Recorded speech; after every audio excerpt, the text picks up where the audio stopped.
ওই শাড়িখানটা বিহাইকে দেখাইতে যাবে, ওই শাড়িখানটা পরেতে যাবে তখন সেদিন পিনবে, কুটুমের বাড়ি বেড়াতে যাবে সেদিন পিনবে। আর যে ওকে টাকা খরচ করে 2000 টাকাতে শাড়ি কিনে দিয়েছে, ওর সামনে ওই কালো ঝলখানটা পিনে থাকবে। হচ্ছে না, হয় না? আরে যে এত কষ্ট করে আপনাকে শাড়ি কিনে দিয়েছে তাকে পিনে দেখান না, তাহলে তো মজা লাগবে। ওকে যে না আমার সামনে হিরোইন ঘুরছে, অন্য হিরোইনকে দেখে তখন ভুলে যাবে আপনি যদি তার সামনে সাজা গোজা থাকেন তো। কিন্তু এখন তো কাদা মেখে ছাই মেখে ওলো ঝোলে থাকবে, গতরে পাঞ্জরে যখন আসবে তো পাটের জাগের মতন মনে হয় আইসটা আইসটা গন্ধেছে। ওই স্ত্রীকে তখন হট এখান থেকে, তুই তোর মতন স্ত্রীকে চোখে দেখতে পারবো না।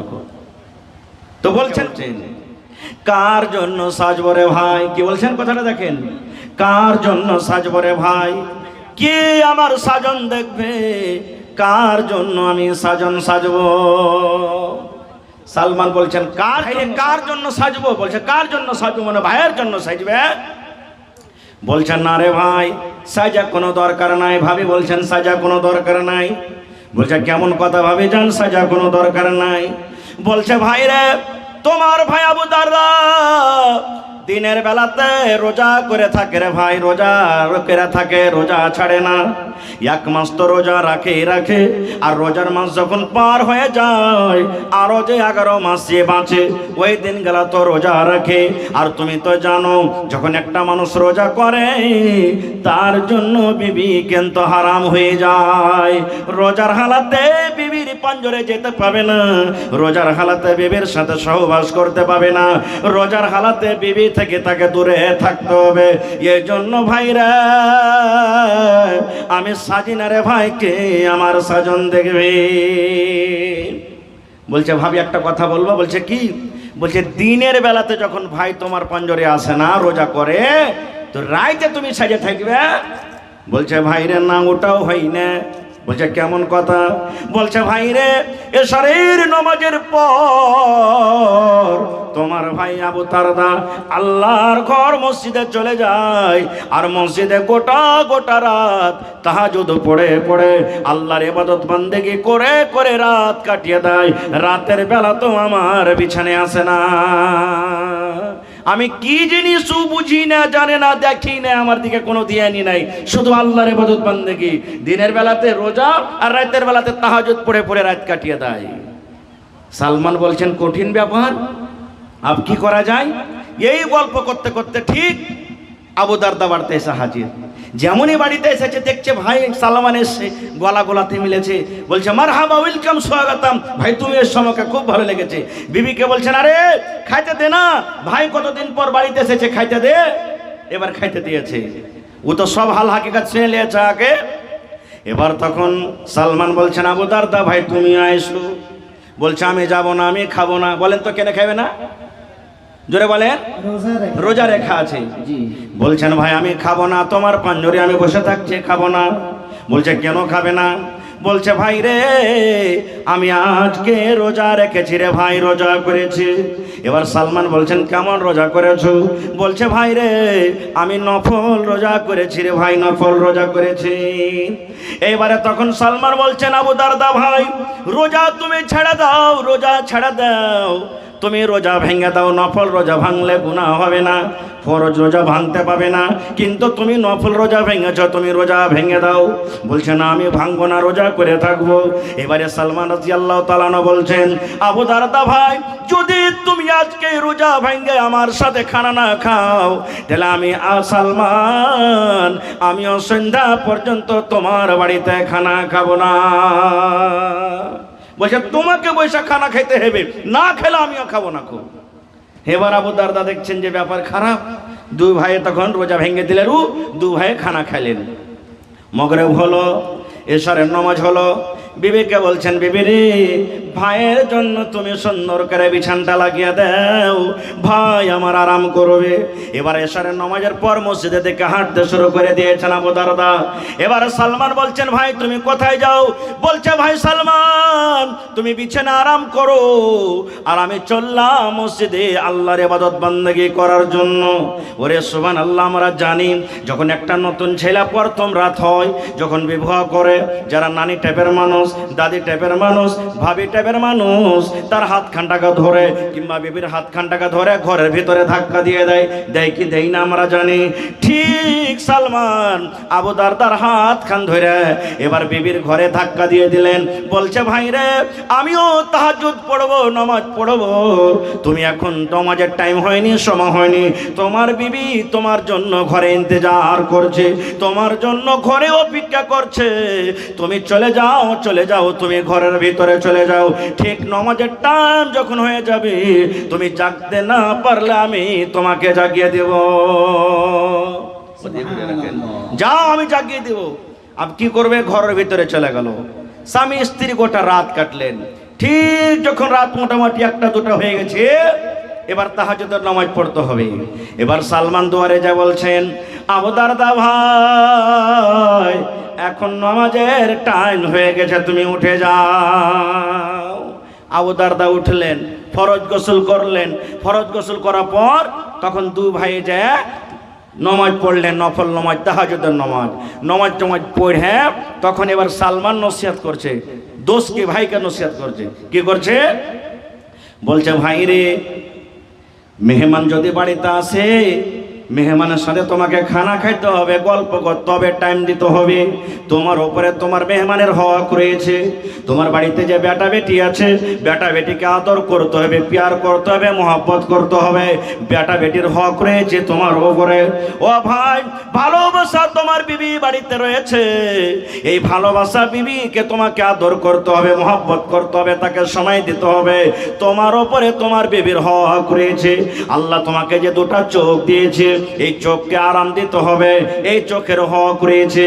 এ ভাই তুমি শুনে নাও, যার যেটা হক আছে তুমি হক আর হককে যদি পৌঁছে দাও, তারপরে যদি আল্লাহর ইবাদত করো, এরকম ইবাদত আল্লাহ রাব্বুল আলামিন কবুল করবেন। আর যদি তুমি বেটার হক মেরে দাও, বেটির হক মেরে দাও, চোখকে যদি তুমি আরাম না দাও, বিবির হক তুমি মেরে দাও, তুমি মেহমানের হক মেরে দাও, আর সমস্ত হক মেরে যদি এক তুমি আল্লাহর হক আদায় করো, এক আল্লাহর ইবাদত বান্দাগি করো, তাহলে এরকম হক আদায় করে তুমি আল্লাহর জান্নাতের ভিতরে যেতে পারবে না।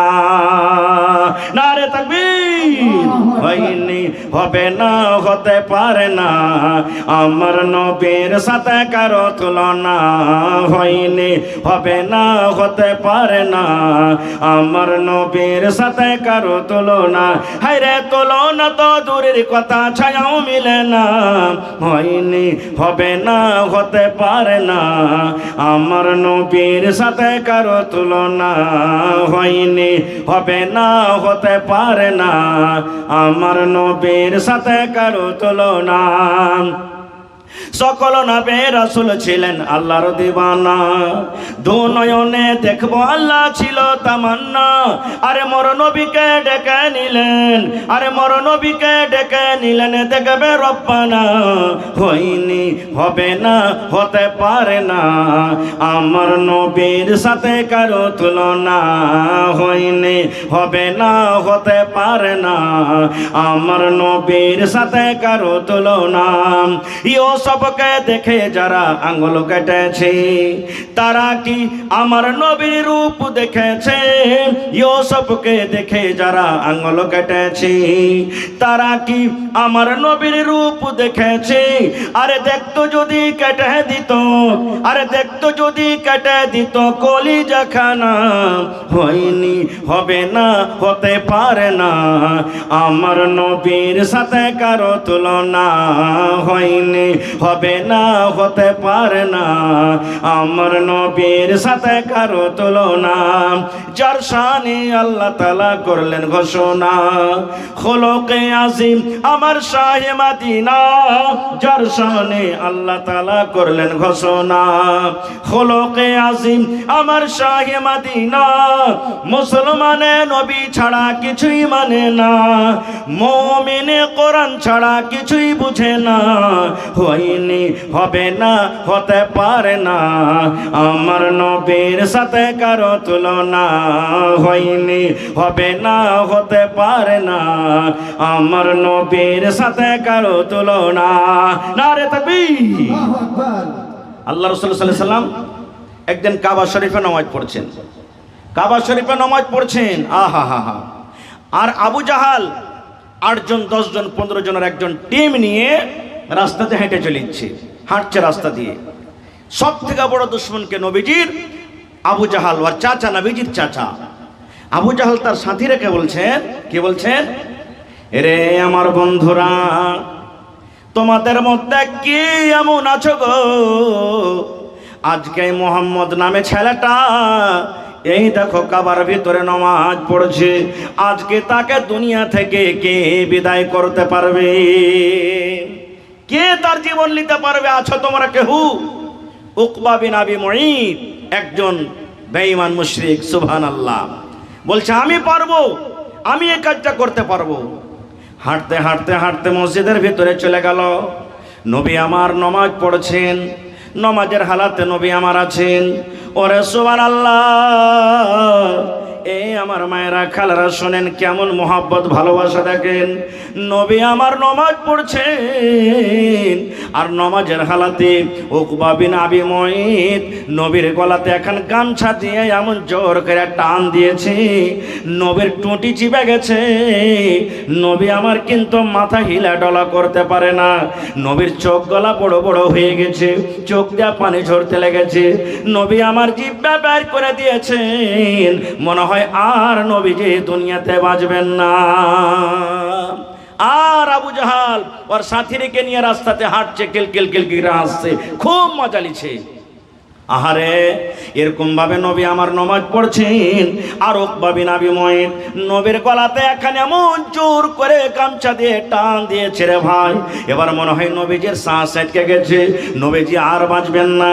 এবার একজন মুসলমান দূর থেকে কিন্তু সবকিছু দেখছেন, বলছেন আল্লাহ রে, তারা হলো 8 জন 10 জন, আমি কেমন করে নবীকে আমি বাঁচাবো? আমার দ্বারাতে নবীকে বাঁচানো হবে না। আজকে যদি নবীকে বাঁচাতে পারে তাহলে আবু বকর বাঁচাবে, আবু বকর ছাড়া নবীকে কেউ বাঁচাতে পারবে না।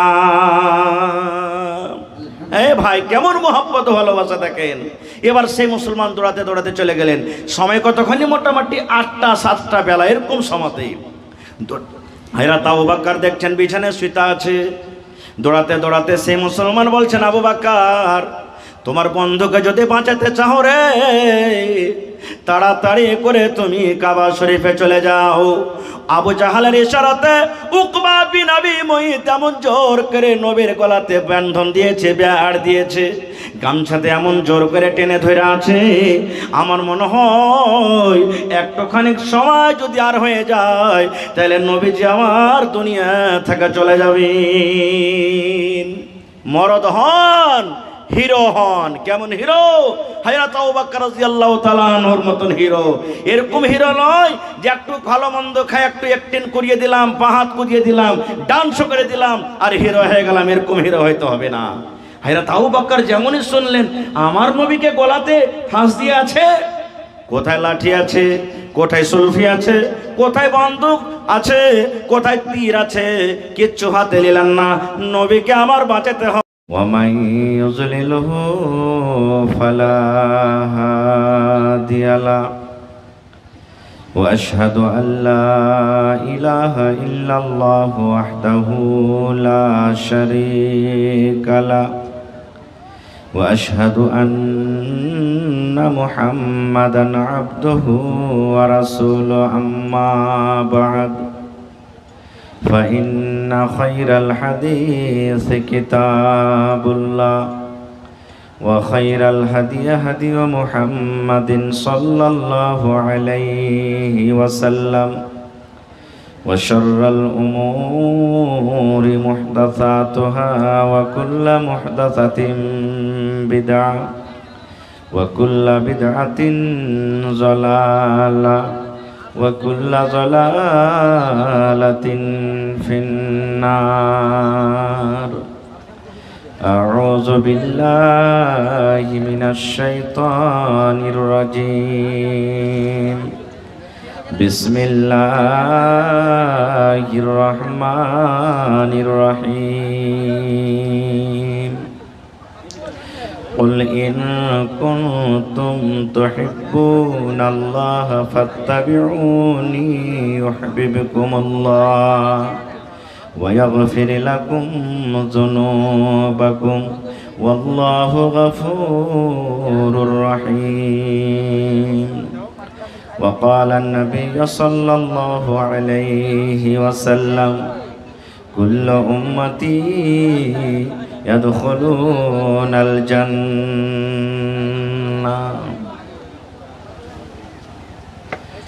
মোরা নকলি মুসলমান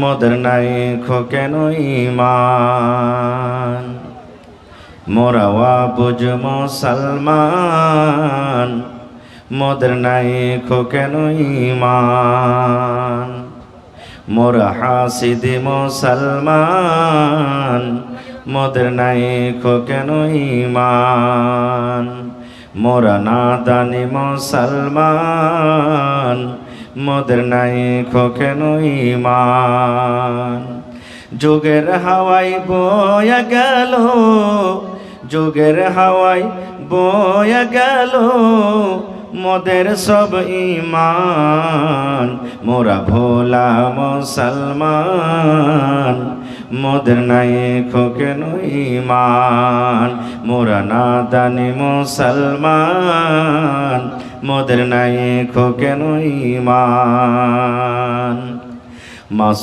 গেল তোর বছর গেল আর কি আছে বাকি সবাই মিলে বল না তোরা নামাজ রোজা ধরেছি মাস গেল তোর বছর গেল আর কি আছে বাকি সবাই মিলে বল না তোরা নামাজ রোজা ধরেছি যুগের হাওয়ায় ভুলে গেলাম যুগের হাওয়ায় ভুলে গেলাম মোদের পরে নাম মোরা নাদানে মুসলমান মোদের নাই কেন ঈমান মোরা ভোলা মুসলমান মোদের নাই কেন ঈমান নারে তাকবীর। আজকে জলসার যোগ্যতম শ্রদ্ধেয় সভাপতি সাহেব, উপস্থিত উলামায়ে কেরাম, সামনে বসে থাকা ইসলাম দরদি দিন দরদি ভাই ও বাবাজিরা, পর্দানাসীন মায়েরা খালারা এবং আমার সামনে অনেক চ্যানেলওয়ালা ভাইরা, সমস্ত তারিফ ও গুণগান সে মহান আল্লাহ তাবারাক ওয়া তাআলার জন্য, যে মহান আল্লাহ তাবারাক ওয়া তাআলা আজকে মোটামুটি রাত 2টা বেজে গেছে, এখন আরামের টাইম। এই আরামকে হারাম করে, নরম বিছানাকে ত্যাগ করে এই পিন্ডালের তলাতে একত্রিত হয়ে বসে কিছু বলার ও শোনার তৌফিক দিয়েছেন, তাই আমরা আল্লাহ তাবারাক ওয়া তাআলার প্রশংসা করি। সকলে পড়েন আলহামদুলিল্লাহ। তারপর আমাদের শেষ নবী হযরত মুহাম্মদুর রাসূলুল্লাহ পড়েন সাল্লাল্লাহু আলাইহি সাল্লামের পর অগণন দারুদ শরীফ শান্তি দরবর্ষিত কামিন আল্লাহুম্মা সাল্লি আলাইহি আল্লাহুম্মা বারিক আলাইহি। ভাই মুসলমান, মোটামুটি আধা ঘন্টা আমি আপনাদের সামনে আছি। আপনাদের সামনে আমি আল্লাহ তাবারাক ওয়া তাআলার পাক পবিত্র কোরআন থেকে এখন আয়াত তেলাওয়াত করেছি, সাথে আল্লাহর নবী মুহাম্মদ সাল্লাল্লাহু আলাইহি সাল্লামের একটা হাদিস পড়েছি। আয়াত এবং হাদিসকে সামনে রেখে আমি আমার বক্তব্য ইতি করব। আমা তাওফীক ইল্লা বিল্লাহ। আল্লাহর কাছে দোয়া করি রব্বুল আলামিন আমি যা কিছু বলবো যেন সহি হাদিস এবং কোরআন থেকে বলতে পারি এবং সাথে শোনার পর আমরা আমল করতে পারি, তার জন্য আল্লাহ আমাদেরকে তৌফিক দেন। পড়ুন আল্লাহুম্মা আমিন। আল্লাহুম্মা আমিন। ভাই মুসলমান, আজকে যতটি লোক আছেন, মায়েরা খালারা আছেন, এটা মনে করেন যে আমরা মৌলানার মুখ থেকে কিছু দামি জিনিস শোনার পর আমল করব, নিয়ে যাব সাথে ইনশাআল্লাহ তাআলা। ইনশাআল্লাহুল আজিজ। আমি প্রথম প্রশ্ন আপনাদেরকে করি, আমরা কোন নবীর উম্মত ভাই বলেন তো আপনারা? জনাবে মুহাম্মদ রাসূলুল্লাহ সাল্লাল্লাহু আমরা আলাইহি শেষ নবী মুহাম্মদ সাল্লাল্লাহু আলাইহি সাল্লামের উম্মত। আর এটা প্রত্যেক মুসলমানকে জানা ফরজ এবং তাকে মানাটাও ফরজ। ভাই আমার, আজকে আমরা শেষ নবীর উম্মত। মেলায় মানুষ আমরা দুনিয়ার যত বড় বড় লোক আছেন তাদের ব্যাপারে জানছি, কিন্তু নবীর ব্যাপারে আমরা সব কথা জানতে পারি না, আর জানার আমরা চেষ্টাও করি না, মানা তো দূরের কথা। ভাই মুসলমান, আপনি নামাজ পড়ছেন, রোজা করছেন, হজ করছেন, যাকাত দিচ্ছেন, পর্দা করছেন, রোজা রাখছেন, দুনিয়ার সমস্ত ইবাদত বান্দেগি করছেন, কিন্তু নবী মুহাম্মদ সাল্লাল্লাহু আলাইহি সাল্লামের তরিকা মতন যদি না হয় তাহলে সেই ইবাদত কি কবুল হবে? জোরে বলেন আপনারা, কবুল হবে? কখনো কবুল হবে না। এই জন্য নবী মুহাম্মদ সাল্লাল্লাহু আলাইহি সাল্লামের প্রতি মুহাব্বত ভালোবাসা আমাদেরকে দেখাইতে হবে। আর মুহাব্বত ভালোবাসা শুধু দিল থেকে মুখ থেকে নয়, আমল করে দেখাইতে হবে। চাহে লেনদেনের ব্যাপারে হোক, চাহে আপনার কিনা বেচার ব্যাপারে হোক, বিচার পঞ্চায়েতিতে হোক, স্বামী স্ত্রীর মহাব্বত হোক, ভাই ভাইয়ের ভালোবাসা হোক, জমিন কিনা বেকরা হোক, বিজনেস হোক, দুনিয়ার যে কোনো জিনিস হোক, আমাদেরকে করতে গেলে নবী মুহাম্মদ সাল্লাল্লাহু আলাইহি সাল্লামের তরিকা মতনই আমাদেরকে করতে হবে। তাহলেই আমরা সেই জায়গাতে কামিয়াব হইতে পারবো, না হলে আমরা নাকাম হয়ে যাব। ভাই মুসলমান, আজকে আমরা মহব্বত ভালোবাসা কিভাবে করি? একটা হাদিস আপনাদের সামনে তুলছি যে সাহাবায়ে কেরাম নবী মুহাম্মদ সাল্লাল্লাহু আলাইহি সাল্লামকে কিভাবে ভালোবাসতেন এবং আল্লাহ রাসূল সাল্লাল্লাহু আলাইহি সাল্লাম সাহাবায়ে কেরামের সাথে কি ব্যবহার দেখাতেন। সাহাবায়ে কেরাম কেমন করে জানতে পারতেন, চাহে পুরুষ হোক কিংবা সাহাবিয়াত মহিলারা হোক, তারা কিভাবে জানতে পারতেন যে নবী আমাদের প্রতি রাজি আছেন কি নারাজ হয়ে গেছেন? যেমন একটা আপনাদের সামনে হাদিস বলছি, হাদিস সহিহ বুখারী শরীফের হাদিস। আল্লাহ রাসূল সাল্লাল্লাহু আলাইহি সাল্লামের 11 জন স্ত্রী ছিলেন। 11 জন স্ত্রী, এটা নবীর জন্য খাস। আর নবীজি প্রত্যেক বিবিদের কাছে বাড়ি বাড়িতে যেতেন, বাড়ি বাড়িতে যেতেন। আজ ওইটা বিবির বাড়িতে, আজ কাল ওইটা বিবির বাড়িতে, পরশু ওইটা বিবির বাড়িতে, এরকম ভাবে ভাগ ভাগ ভাগ ভাগ করে নবীজি যেতেন। একদিনকার ঘটনা, আল্লাহ নবী সাল্লাল্লাহু আলাইহি সাল্লামের যতটা স্ত্রী ছিলেন, ওই স্ত্রীদের মধ্যে একজন স্ত্রী যার নাম হলো সাফিয়া রাদিয়াল্লাহু তাআলা আনহা। ইয়ার হাতের রান্না বান্না, ইয়ার হাতের তরকারি, ইয়ার হাতের সালন কিন্তু খুবই মিঠে। এক একটা মায়ের লোক দেখবেন তরকারি রান্না করবে তো খুব মিঠে। আপনার বাড়িতে 5টা বহু আছে, তো 5টা বহু তরকারি রান্নাবে তো কি একই রকম হবে? কোনো বহুর তরকারি ভালো আর কোনো বহুর তরকারি ও রান্না করতে জানবে না, ভালো হয় না। তো এরকমই নবীর একজন বিবি হযরত সাফিয়া রাদিয়াল্লাহু তাআলা আনহা, তার হাতের তরকারি কিন্তু খুবই ভালো। এবার কিন্তু তার বাড়িতে নবীদের সেদিন বাড়ি নেই। নবীর বাড়ি কোথায় আছেন? আল্লাহ নবীর আরো একজন স্ত্রী মা আয়েশা রাদিয়াল্লাহু তাআলা আনহা, ওর বাড়িতে কিন্তু নবীর বাড়ি আছেন। নবীজি মা আয়েশার বাড়িতে আছেন। এবার নবীজির অন্য বিবি সাফিয়া রাদিয়াল্লাহু তাআলা আনহা ওর দাসীকে ডাকতে বলছেন, এই আল্লাহর বান্দি, আমি নবীর জন্য একটু তরকারি রান্না করেছি, ভালো তরকারি সবজি রান্না করেছি, হয় সবজি হোক, গোশত হোক বা কিছু হোক, তরকারি রান্না করেছি। একটা পেয়ালাতে করে, মাটির পেয়ালাতে করে ওই তরকারি ও গোশত দিয়ে দাসীটাকে বলছেন, চাকরনিকে, যে যাও নবী মুহাম্মদ সাল্লাল্লাহু আলাইহি সাল্লামকে তুমি দিয়ে এসো। চলে গেলেন দিতে। এবার নবী কোথায় আছেন? নবীজি আরো একজন স্ত্রী মা আয়েশা রাদিয়াল্লাহু তাআলা আনহার বাড়িতে, কিন্তু সেদিন বাড়ি ওখানে আছেন। এবারে নবীজিকে যেমনই দিতে গেলেন সেই দাসী, যে হুজুর, আপনার জন্য আপনার স্ত্রী সাফিয়া একটু তরকারি দিয়ে পাঠালছেন, পেয়ালাতে করে গোশত দিয়ে পাঠালছেন। যেমনই এই কাজ বা এই তরকারি মা আয়েশা রাদিয়াল্লাহু তাআলা আনহা দেখলেন, যারে আমার কাছে আজ নবী থাকবে না, আমার বাড়িতে বাড়ি আছে, তোর এত বড় সাহস, তুই নবীর জন্য কি দিবি? গোশত দিবি? হাতে এরকম ভাবে মা আয়েশা এমন জোর করে একটা থাবা মারলেন, দাসের হাত থেকে পেয়ালা ছিটে জমিনে পড়ে গেল। যেমনই জমিনে পড়ে গেল, পেয়ালা ভাঙ্গিয়া টুকরো টুকরো হয়ে গেল। সুবহানাল্লাহ। এখানে একটা জিনিস বোঝা গেল যে সতীনের ঝাল কি বুঝতে পারছেন? যার দুটা স্ত্রী বাড়িতে আছে বুঝছেন যে কত ওকে টানা গেছে। কেউ গাঞ্জি ধরে টানবে, তো কেউ পিরন ধরে টানবে, কেউ লুঙ্গি ধরে টানবে, মানে ওর জীবনে শান্তি আসবে না। দুটা তিনটা স্ত্রী করছে, হাদিসে আছে, কোরআনে আছে, করতে হবে। কিন্তু ওই তো হয়তো ইনসাফ পুরুষটা বরাবর করে না, বা স্ত্রী পেয়েছে তো দিনদার পাইনি, যার কারণে এরকম হয়েছে। তো মা আয়েশা রাদিয়াল্লাহু তাআলা আনহা নবীর সামনে ওই দাসীর হাতে এমন করে জোর করে এরকমভাবে একটা বাড়ি মারলেন, পিয়ালা হাত থেকে পড়ে গেল, টুকরা টুকরা হয়ে গেল। চিনি মাটির পিয়ালা তো, সুবহানাল্লাহ। এবারে নবীজি ওই টুকরা গালা পিয়ালার ভেঙে যে গেছে, টুকরা টুকরা হয়ে ওগুলা তুলছেন। তোলা পর ওই দাসীটাকে বলছেন, কি বলছেন? এরে আল্লাহর বান্দি, তোমার মা রেগে গেছে, তোমার মা রেগে গেছে, তোমার মা রেগে গেছে। মা কাকে বলছেন?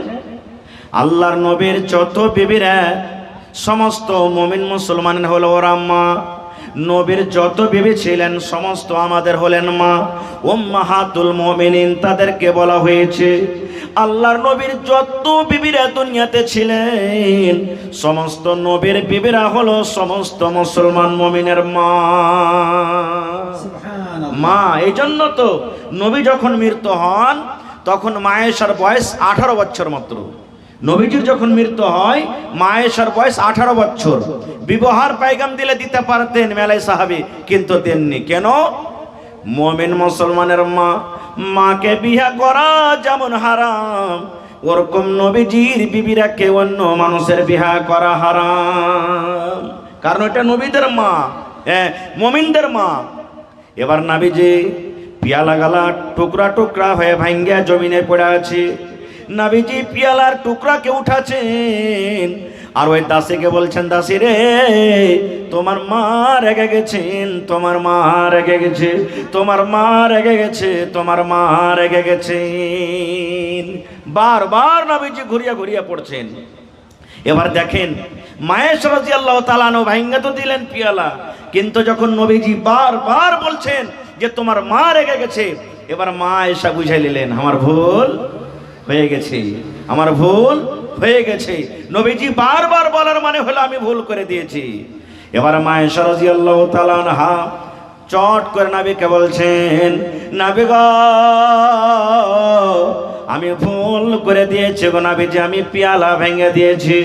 আহারে, আপনার জন্য কত আদর করে আপনার অন্য স্ত্রী তরকারি দিয়েছিলেন, কিন্তু নবী গো ভুল হয়েছে, আমি হাতে তার বাড়ি দিয়ে পিয়ালাটাকে ভেঙে দিলাম, তরকারি সমস্ত জমিনে পড়ে গেল। আল্লাহ নবী গো, এই যে আমার দ্বারাতে ভুল হয়ে গেল, আমার দ্বারাতে যে গুনাহটা হয়ে গেল, এই গুনাহ, এই ভুল কেমন করে মাফ হবে একটু দয়া করে বলেন। আল্লাহ নবী গো, ভুল হয়ে গেছে, কেমন করে আমার এই ভুলটা মাফ হবে বলেন। আমার নবী যে বলছেন, আয়েশা রে, তোমার এই ভুলটা মাফ হয়ে যাবে রে আয়েশা। প্রথম নম্বর তোমাকে কাজ করতে হবে রে আয়েশা, এই যে তুমি পিয়ালা ভেঙে দিয়েছো, এই পিয়ালার বদলাতে তোমাকে একটা নতুন পিয়ালা কিনে লাগবে। যদি তোমার বাড়িতে নতুন থাকে তুমি তার বদলাতে পিয়ালাটা দিয়ে দাও, আর যদি তোমার না থাকে রে আয়েশা, এই পিয়ালার বদলাতে তোমাকে একটা পিয়ালা নতুন লাগবে। যদি এটা তুমি করতে পারো তাহলে আল্লাহ রাব্বুল আমিন তোমার এই গুনাহকে মাফ করে দিবেন। এবার মা আয়েশা ঘরের ভিতরে গেলেন, ওই মতো সুন্দর একটা পিয়ালা নিয়েছে, ওই দাসীকে দিয়েছেন আর বলছেন, দাসী রে, যাও যাও যাও, তুমি সাফিয়াকে দিয়ে দিবে। এবার দাসীটা যখন হাঁটতে লাগলো, এবার নবী আমার বললেন, হে আল্লাহর বান্দি রে, খবরদার তুমি সাফিয়াকে ঘটনাটা বলিও না, খবরদার খবরদার তুমি সাফিয়াকে কথা বলিও না যে আয়েশা আমার হাতে বাড়ি দিয়ে পিয়ালা ভেঙে দিয়েছে এবং তার বদলতে অন্য একটা পিয়ালা দিয়েছেন। নারে তাকবীর। তাইলে বোঝা গেল কি, যে মা আয়েশা রাদিয়াল্লাহু তাআলা আনহা নিজের ভুলটাকে মানলেন, নবীর কথা মানলেন, এটা হলো কি নবীর প্রতি মুহাব্বত, ভালোবাসা। আর একটু আগে চলেন, আল্লাহ রাসূল একদিন বসে আছেন, আর আল্লাহ নবীর স্ত্রী সাফিয়া রাদিয়াল্লাহু তাআলা আনহা সাইজে নাটা। এক একটা মানুষ এনে খুব লম্বা, এক একটা মানুষ নাটা, এক একটা মানুষ মোটা, এক একটা মানুষ পাতলা, এক একটা মানুষ ধলো, এক একটা মানুষ কালো। মেলা রকম মানুষ দুনিয়াতে আছে। আল্লাহ রাসূল বসে আছেন আর মা আয়েশা রাদিয়াল্লাহু তাআলা আনহা গল্প করছেন, বসে আছেন। আর আল্লাহ নবীর একজন স্ত্রী সাফিয়া রাদিয়াল্লাহু তাআলা আনহা কোনো কামে নবীর কাছে আসছেন, কিন্তু একটু সাইজে খাটো, ছোট।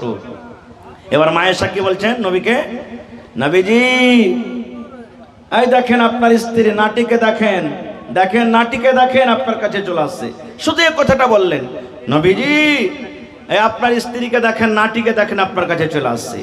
ওরে সুবহানাল্লাহ, নবীজি যেমন শুনলেন শুধু কথাটা যে আমার একটা বিবি আর একটা বিবিকে বলছেন যে নাটি চলে আসছে। ওরে সুবহানাল্লাহ, যেমন কথাটা বলে দেওয়া, কথাটা শোনা পর নবীজির চোখ লাল হয়ে গেল, যেমন বেদনার দানা লাল হয়। ওরে আল্লাহ, ওই বেদনার দানার মতো রাগের কারণে নবীর চোখ দুটা কিন্তু লাল হয়ে গেল। নবীজি রেগে গেলেন। রাগা পর আয়েশাকে বলছেন, কি বলছেন? ও আয়েশা, তুমি একটা লোককে নাটা বলেছ রে আয়েশা, এটা বলা তোমার ঠিক হয়নি। যারা নাটা ওরাও আল্লাহর তৈরি, যারা লম্বা ওরাও আল্লাহর তৈরি, যারা কালো ওরাও আল্লাহর তৈরি, যারা ধরো ওরাও আল্লাহর তৈরি, যারা মোটা ওরাও আল্লাহর তৈরি, যারা পাতলা ওরাও আল্লাহর তৈরি। আয়েশা রে, তুমি একটা লোককে এমন কষ্টদায়ক কথা বলেছ, তুমি একটা লোককে এমন ঘৃণা কথা বলেছ, তোমার এই নাটা বাঁটা কথাটা ধরে যদি একটা সমুদ্রে ছেড়ে দেওয়া হয়, যদি একটা পুকুরে ছেড়ে দেওয়া হয়, আয়েশা রে, গোটা সমুদ্রের পানি নোংরা হয়ে যাবে, গোটা সমুদ্রের পানি দুর্গন্ধ হয়ে যাবে, দুর্গন্ধর কারণে সমুদ্রের পানি পান করা যাবে না। আয়েশা, তুমি একটা লোককে নাটা এবং বাটা বলেছো, এই নাটা এবং বাটা কথাটা যদি সমুদ্রে ছেড়ে দেওয়া হয়, গোটা সমুদ্রের পানি কি হবে? দুর্গন্ধ হয়ে যাবে, সমুদ্রের পানি পান করা যাবে না। খুব এবার আপনি বলেন, যদি শুধু নাটা এবং বাটা কথাটা বলাতে যদি এত অপরাধ হয়, তাহলে চার দোকানে বসে আমরা কি করছি? ওইটা মৌলবি তো এরকম, ওইটা মোড়ল তো এরকম, ওইটা হাজি তো এরকম, আবে ও নমাজ পড়ছে দাড়ি দেওয়ার থেকে আমি ভালো আছি। রাত দিন চলছে না, চলে না গেলে জোরে বলেন, চলছে? জি, একদম চলছে। আল্লাহ রাসূল বলেছেন, দুটা জিনিসের যারা গ্যারান্টার হয়ে যাবে, দুটা জিনিসের যারা জামিন হয়ে যাবে, কিয়ামতের দিন নবী বলেছেন ওই লোকটাকে আল্লাহ রাব্বুল আমিনের দরবারে আমি সুপারিশ করে আল্লাহ রাব্বুল আমিন তাদেরকে জান্নাত দিবেন। আমি সেই দিন সুপারিশ করব, গ্যারান্টার হয়ে যাব। দুটা জিনিসের যারা দুনিয়াতে গ্যারান্টার হয়ে যাবে, দুটা জিনিসের যারা জামিন হয়ে যাবে, নবীজি এক নম্বরে বলেছেন জিভা। এই জিভাকে দেখে নবী বলেছেন এই মুখের ভিতরে যে জিভাটা আছে, এই জিভার যে হেফাজত করবে, অপরের গীবত করবে না, অপরের ইজ্জতকে মার্ডার করবে না। এবং নবীজি দুই নম্বরে বলেছেন দুই জান দু পার মধ্যখানে যে সারামগা, বেটা ছেলা হোক বেটি ছেলা হোক, এই দুটা জিনিসের যারা জামিন হয়ে যাবে, যারা হেফাজত করতে পারবে দুনিয়াতে, নবী বলেছেন কিয়ামতের দিন ওই লোক নর হোক কিংবা নারী হোক, ওরা আল্লাহর জান্নাতের ভিতরে চলে যাবে, আল্লাহর জান্নাতের ভিতরে চলে যাবে। এই জন্য ভাই, আমাদেরকে সব সময়তে নবী মুহাম্মদ সাল্লাল্লাহু আলাইহি সাল্লামের মুহাব্বত ভালোবাসা হিসাবে চলতে হবে। একটা সহিহ হাদিস আপনাদের সামনে বলছি। আল্লাহ রাসূল সাল্লাল্লাহু আলাইহি সাল্লাম যখন মক্কা থেকে হিজরত করে মদিনা চলে গেলেন, তখন ভাই বানিয়ে দিলেন। কাকে? মক্কার মুসলমান আনসারীরাকে, আর মক্কার মুহাজির মুসলমানরাকে, আর মদিনার আনসারী মুসলমানরাকে ভাই বানিয়ে দিলে। এরা বাড়ি ঘর ছেড়ে এসছে, বিবি বাচ্চা ছেড়ে এসছে, এরা হলো তোমাদের ভাই। সব মুসলমানের কথা বলবো না, একটা মুসলমানের কথা বলবো। সালমান রাদিয়াল্লাহু তাআলা আনহু একজন সাহাবী, আর আবু দারদা রাদিয়াল্লাহু তাআলা আনহু একজন সাহাবী। এরাকে দুটো নবী ভাই বানিয়ে দিলেন। তোমরা মায়ের পেটের মতন ভাই, নাম মনে রাখবেন, একটা সালমান আর একটা আবু দারদা রাদিয়াল্লাহু তাআলা আনহু ভাই বানিয়ে দিলেন। কিছুদিন পর সালমান রাদিয়াল্লাহু তাআলা আনহু ভাইয়ের বাড়ি বেড়াতে গেছেন। যেমন আমরা যাই না, চল রে চাচার বাড়ি বেড়াতে যাই, নানার বাড়িতে যাই, শ্বশুর বাড়িতে যাই, ভাইয়ের বাড়িতে যাই। তো সালমান বলছেন যে আমার ভাই আবু দারদাকে মেলা দিন থেকে দেখাশোনা হয়নি, আজ বেড়াতে যাবো ওর বাড়ি। চলে গেলেন বেড়াইতে। কখন গেলেন? দিনের বেলাতে বেড়াইতে গেলেন, চলে গেলেন। এবার বাড়িতে ঢোকা পর বসতে দিলেন। এবার জিজ্ঞাসা করছেন ওর ভাবিকে যে ভাবি, ভাই বাড়িতে নাই, আবু দারদা নাই? বলছে না রে ভাই, তোমার ভাই বাড়িতে নেই। বলছে কোথায় গেছে? বলছে এদিক ওদিক কোনো কামে কাজে গেছে, তুমি বসে চলে আসছে। ঠিক কিছুক্ষণ পর ও আসার আগে এবারে তখন সালমান ওর ভাবিকে বলছেন, ভাবি একটা কথা জিজ্ঞাসা করব। বলছে কি রে ভাই? বলছে ভাবি যান, কি ব্যাপারটা, তোমার শরীরের অবস্থা কেন এরকম, ভালো করে শুনবেন। বলছে কেমন রে ভাই? বলছে ভাবি যান, তোমার মাথাতে কতদিন থেকে চিরুনি হয়নি, চুলগুলা কেন উস্কো খুস্কো হয়ে আছে, তোমার কাপড়টা পুরানা হয়ে আছে, কালো ঝালো হয়ে আছে, তুমি সুন্দর করে মেকআপ করে নাও, তোমার শরীরটা কেন চিকন হয়ে নাই, কাপড় গালা আলো ঝালো হয়ে আছে, মাথার চুল গালা উস্কো খুস্কো হয়ে আছে, কি ব্যাপার ভাবি যান, তুমি সুন্দর হয়ে কেন সাজন কুজন হয়ে থাকো না? ভাবিকে বলছেন, কি ব্যাপার ভাবি, তুমি দেখছি মাথার চুলগুলো আইলা ঝেলা হয়ে আছে, কাপড় গালা কালো পুরানা ধরনা হয়ে আছে, আরে নতুন কাপড় টাপড় পিন্দা চিকচাক মেকআপ টেকআপ করে থাকবে। এবার ভাবি বলছেন, কাকে? সালমানকে। মনে ভাইয়ের জন্য তুমি সাজবে, ভাইয়ের জন্য তুমি সাজবে। মায়েরা খালার একটা কথা এখানে জেনে রাখেন, আমার এই বর্তমান জামানার মায়েরা খালারা কার জন্য সাজবে? 2000 টাকা দামের শাড়ি কিনে থাওয়া আছে এবং তাকে মানাও ফরজ। যত মুসলমান নর নারী আছে, কারণ আমি আপনি যেদিন মরে যাব, যেদিন কাফন দাফন করে জানাজা পড়ে যখন কবরে দাফন করবেন, দাফন করতে না করতে আল্লাহ রাব্বুল আলামিনের পক্ষ থেকে ফেরেশতা আসবেন, আর আসার পর 3টা প্রশ্ন করবেন, তার মধ্যে একটা প্রশ্ন হবে মান নবিয়ুকা, তোমার নবীর নাম কি? এই জন্য প্রত্যেক মুসলমানকে শেষ নবী মুহাম্মদ সাল্লাল্লাহু আলাইহি ওয়াসাল্লামের নাম এবং নাম জানা ফরজ।